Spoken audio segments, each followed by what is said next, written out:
I knew something was wrong the second Mason Reed started sniffing around our personnel files like a dog with a bone. Look, when you've been doing cybersecurity for 15 years, you notice things. The guy was pulling employee records at 11:47 p.m. on a Tuesday, going through compensation data for what he called legacy personnel. That's corporate speak for anyone over 45 who remembers when handshakes actually meant something. My name's Garrett Stone, 48 years old, and I've been keeping bad guys out of computer systems since before these MBA types knew a password from a paperclip. Mason didn't realize I could see every move he made on our network. Amateur hour, really. Here's the thing about working for a defense contractor. Everything leaves a trail. Every email, every file access, every late-night fishing expedition through employee data. I wasn't surprised when I found Mason's digital fingerprints all over the HR system. The guy moved through our internal networks like he owned the place, which would have been funny if it wasn't so pathetic. You know what really got me? Half his brilliant restructuring ideas were just rehashed versions of security systems I'd built 3 years ago. Back then, I suggested a zero-trust security model that could cut our vulnerability risks by 60%. He dismissed it as overcomplicated, old-school thinking. Now he was repackaging the same concept as adaptive security mesh and presenting it to the board like he'd invented the wheel. I kept my records clean and my documentation current. You don't survive 15 years in defense contracting, especially as a Navy veteran, without covering your bases, legal, technical, and otherwise. Mason strutted through our facility like he had the keys to Fort Knox. Every time he mentioned cost optimization in meetings, I noticed his spreadsheets lingered a little too long on my department's budget. Not the network guys, not the system administrators, cybersecurity architecture, my area. The thing is, Mason didn't understand how deep my work went into our infrastructure. He saw architect on my job title and probably thought I drew pretty diagrams. What he didn't realize was that my security protocols weren't just protecting company emails, they were safeguarding entire defense contract specifications, including client-specific encryption that required continuous monitoring. Pull me out of the picture and the whole security chain wouldn't just break, it would collapse like dominoes through legal, client operations, and federal oversight. One of our major contracts was with a Pentagon subcontractor. I'd signed security clearances so classified they required polygraph tests every 2 years. My wife Sarah always joked that those sessions were harder than our marriage counseling. It would have been almost professional if Mason wasn't being so reckless. He thought he was trimming fat from the payroll. What he was really doing was cutting the main power line. He didn't understand the system architecture, and I could tell the moment he started asking HR about inactive contract renewals that he thought he'd found an easy target. He thought mine was one of them. There was one problem with his plan, though. Apex Defense Solutions didn't hire idiots for their legal team. At least one paralegal, Hunter Davis, had been around long enough to remember when I personally flagged a security issue with how contract clauses were stored in our system. That clause, the one Mason was pretending he hadn't seen, it had teeth. Real teeth. If HR failed to deliver an updated contract by a specific date, and if I didn't get proper notice of that update being delayed, every piece of equity and performance bonus tied to my name would mature immediately. No waiting periods, no performance reviews, no nothing. But see, here's the real kicker. I never wanted it to come to this. Sarah and I had been talking about maybe taking early retirement in a few years, buying that little place up. In Vermont, we'd been eyeing. I didn't hate the company. The work was challenging, and honestly, I even enjoyed some of the chaos that comes with defense contracts. But Mason turned what should have been a professional relationship into a hunting expedition. He looked at my quiet work style and saw weakness. He looked at my gray hair and saw obsolescence. He looked at my name on his cost-cutting spreadsheet and thought, easy win. All I had to do was wait and watch, keep doing my job, keep my mouth shut, and let Mason dig his own grave. Then came the company holiday dinner. I asked Brooke Williams from HR if my contract renewal had come through yet. She smiled that professional smile. Oh yes, we sent it last week. Mason said he'd walk it over to you personally. I set down my fork real careful-like, straightened my napkin the way my Navy training taught me to keep my hands busy when I'm thinking. So I guess he didn't mention why he's been sitting on it. You know that moment in the movies when the record scratches and everything goes quiet? Yeah, it was exactly like that. By the second week of January, the office felt like a pressure cooker with the safety valve taped shut. You didn't need a security briefing to know layoffs were coming.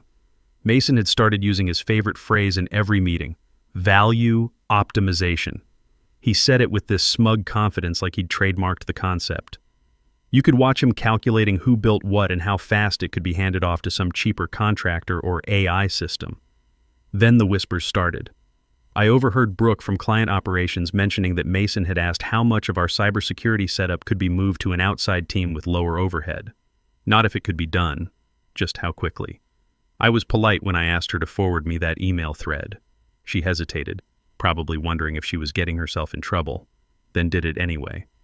The word legacy showed up 3 times in that conversation, once in bold. Same day, legal sent me a message on our secure system. Nothing dramatic, just Preston Ward asking, "Can you confirm if Section 6B is still tied to your job title or to actual work output?" Sounded innocent enough, but I knew better. Legal doesn't go digging through old contract clauses unless someone higher up tells them to. And someone only tells them to do that when they're setting up a termination. So I blocked out my weekend and went through my employment file line by line, every word, every comma, every clause and attachment. Sarah brought me coffee around midnight Saturday and asked what I was doing. "Just checking something," I told her. "Honey, you've been at this for 6 hours. What's going on?" I showed her the retention clause, Section 6B, buried on page 34 of my original contract from 2019. She read it twice, then looked at me with those eyes that said she knew exactly what I was thinking. "How much?" she asked. "If they trigger it?" "About $4.2 million. She sat down hard in the kitchen chair. "Garrett, $4.2 million. It's not just the original equity. There's this multiplier thing tied to successful projects. Every time one of my security systems helped land a contract or prevented a breach, the value went up. They've been feeding this thing for 5 years without realizing it." Sarah was quiet for a long moment. Then she said, "So what are you going to do?" "Nothing. That's the beauty of it. I'm going to do absolutely nothing except my job." The retention clause wasn't buried in some forgotten filing cabinet. It was right there in the digital files, clear as day. Mason just hadn't done his homework. Or maybe he figured a guy like me wouldn't know enough about contracts to matter. On Monday morning, I ran into him in the hallway. He had those wireless earbuds in, probably listening to some podcast about disrupting workplace efficiency or whatever these guys consume for breakfast. I kept my voice level. "You planning to restructure the cybersecurity side of things?" He pulled out one earbud like I was interrupting something important. "Not specifically," he said, using that polished corporate tone they teach in business school. "But yes, we're evaluating legacy positions across the board. Nothing's set in stone." There was that word again. Legacy, like we were expired milk in the back of the fridge. I nodded professionally. "Just make sure HR stays in the loop. Some of the older contracts have specific notification requirements."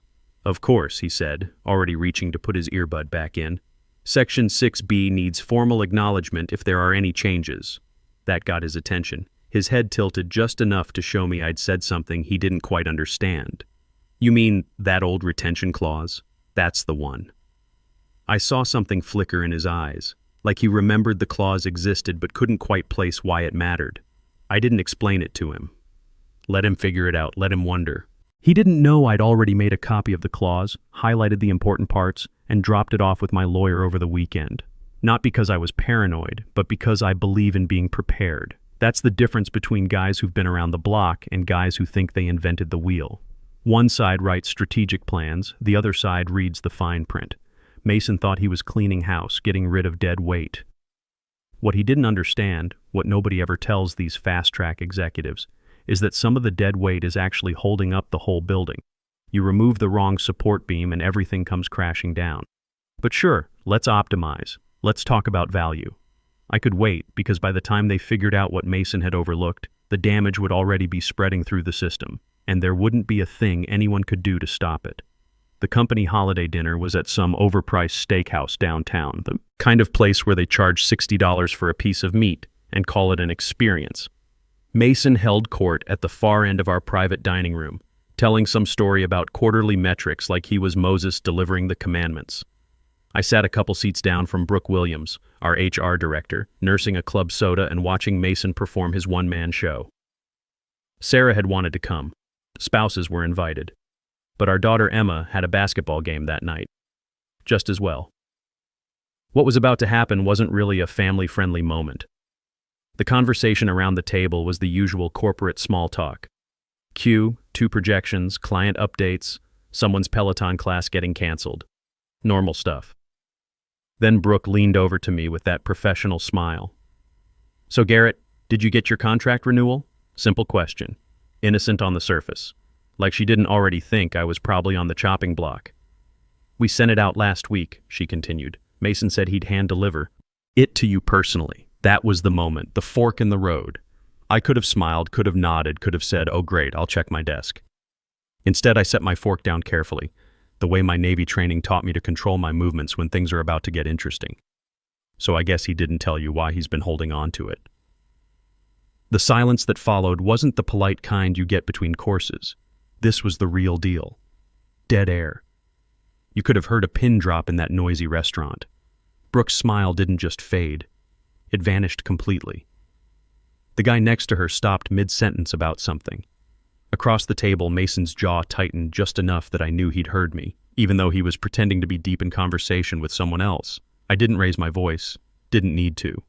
I just reached into my jacket pocket, pulled out an envelope I'd prepared that morning, and placed it on the table between the dessert menus.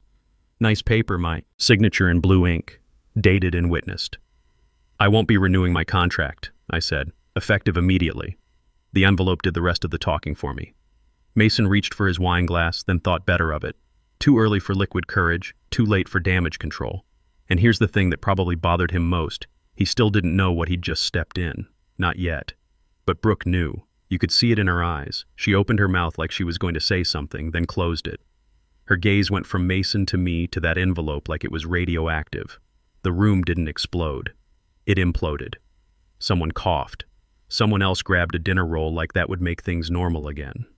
The head of product development quietly scooted his chair a little farther from Mason.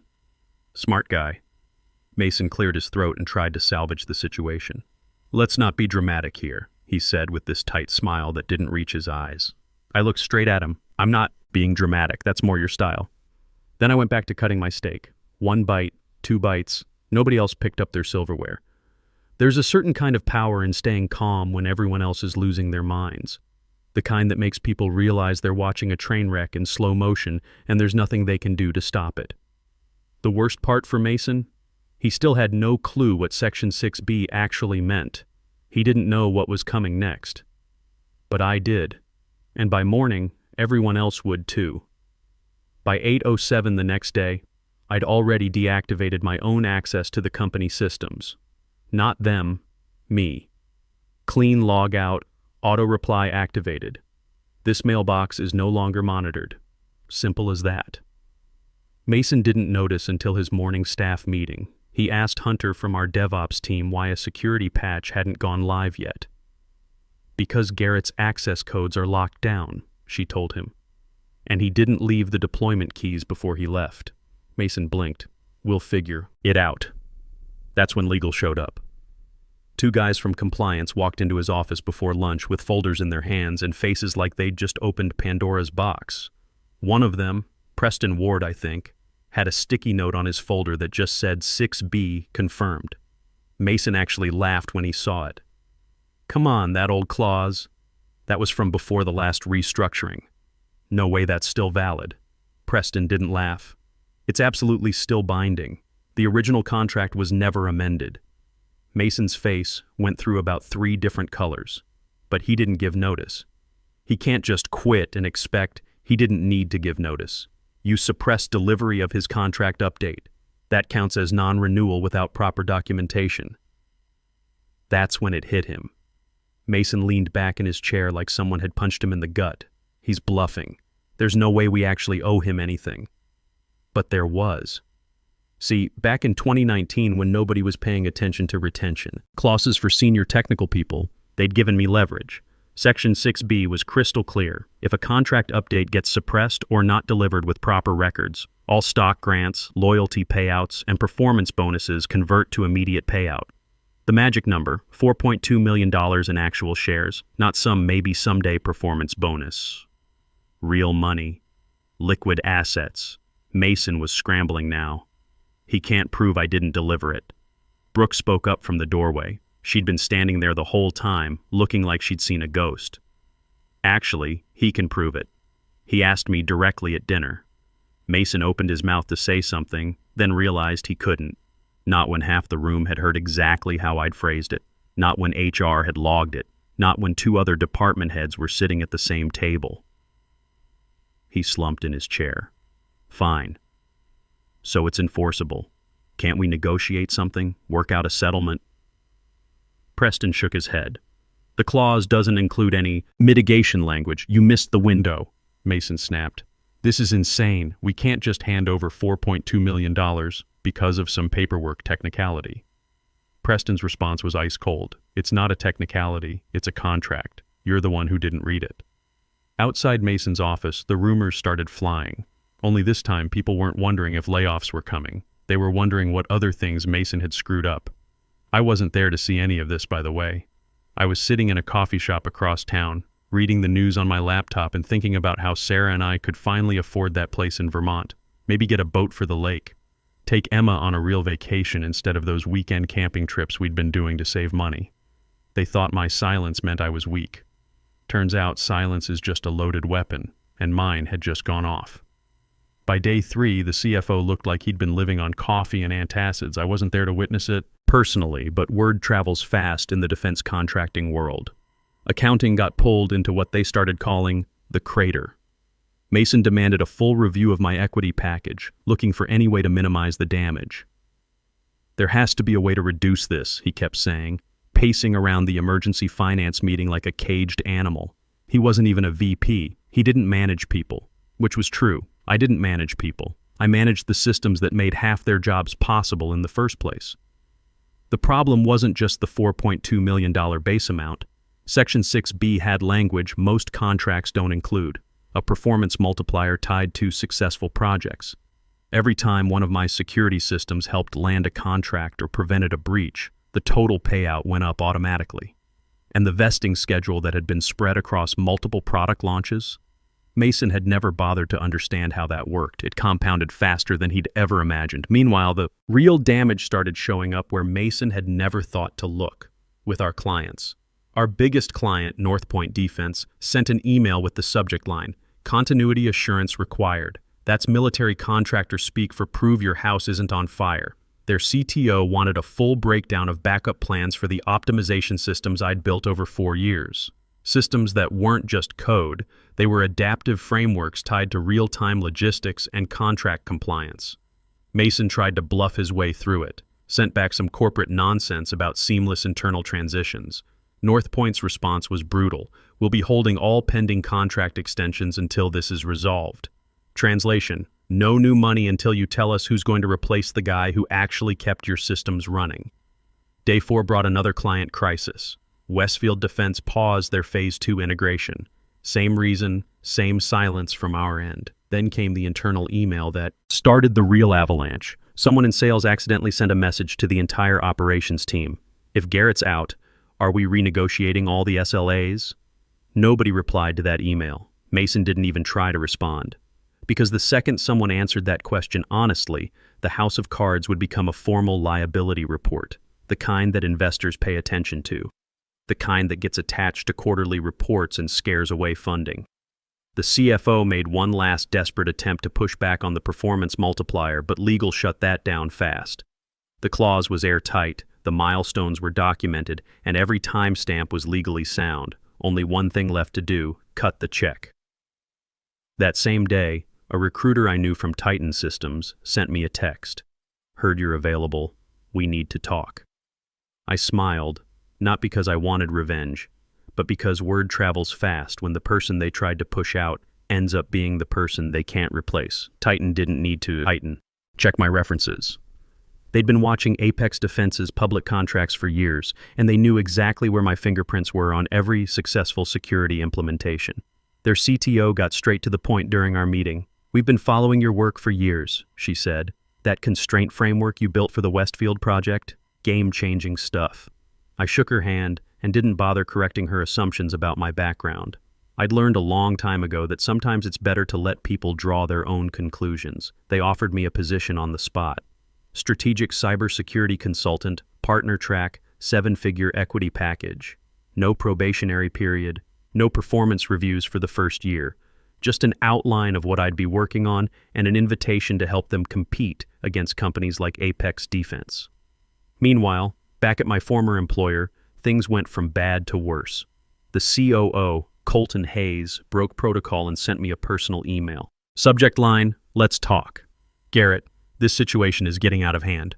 We'd like to reset expectations and find a constructive path forward." I didn't reply, my lawyer did.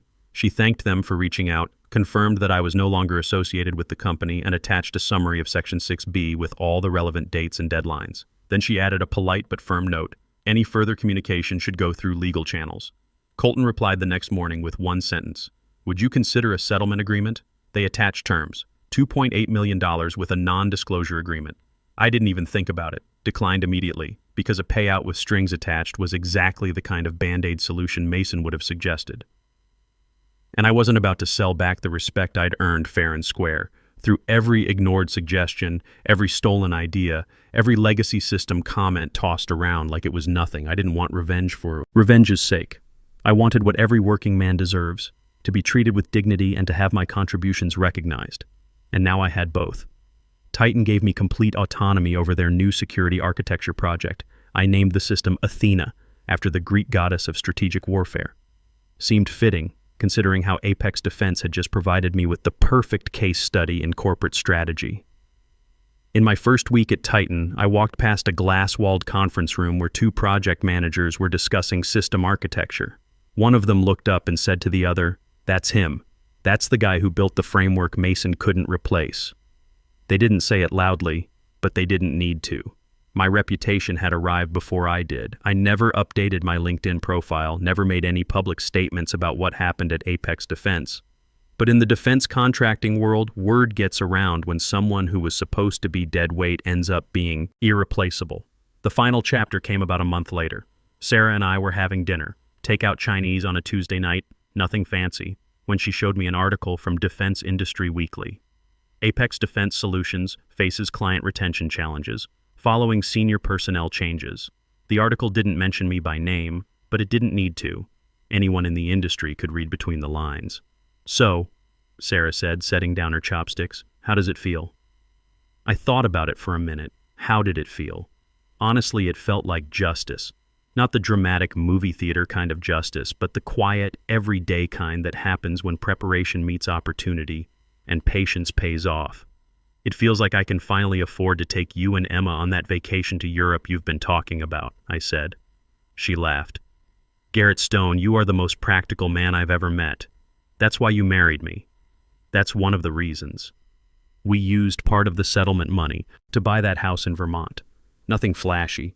3 bedrooms, a dock on the lake, enough space for Emma to bring friends when she visits from college. The rest went into investments in Emma's education fund. Mason, from what I heard through the industry grapevine, got reassigned to Director of Special Projects, corporate speak for we can't fire him because of his contract. But we're never letting him near anything important again." His corner office became a shared workspace near the break room. His calendar went from back-to-back meetings to mostly empty blocks. I didn't take any satisfaction in his downfall, honestly. The guy made his own bed by not doing his homework and underestimating people he should have respected. But here's what I learned from the whole experience, and it's something I tell younger guys in the industry now. Your reputation isn't built on the loudest voice in the room or the flashiest presentation.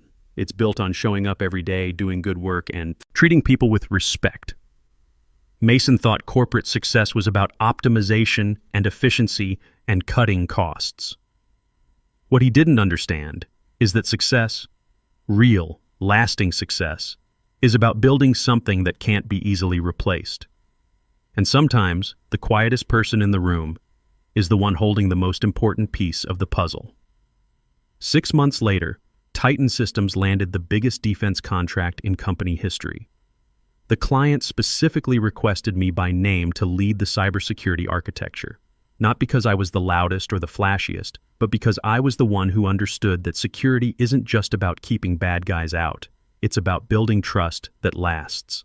I kept my Vermont house, my family, my dignity, and my professional reputation. Mason kept his expensive suits and his MBA vocabulary. I know which trade I'd make again in a heartbeat. You know what they say about patience being a virtue? Sometimes it's also a strategy, and sometimes the best revenge is just being too good at your job to ignore. Sometimes the most dangerous person in any company isn't the one shouting orders from the corner office. It's the quiet professional who actually reads the contracts and remembers every detail. Real power doesn't come from having the fanciest title or the loudest voice. It comes from being so good at what you do that removing you would cost more than keeping you ever did.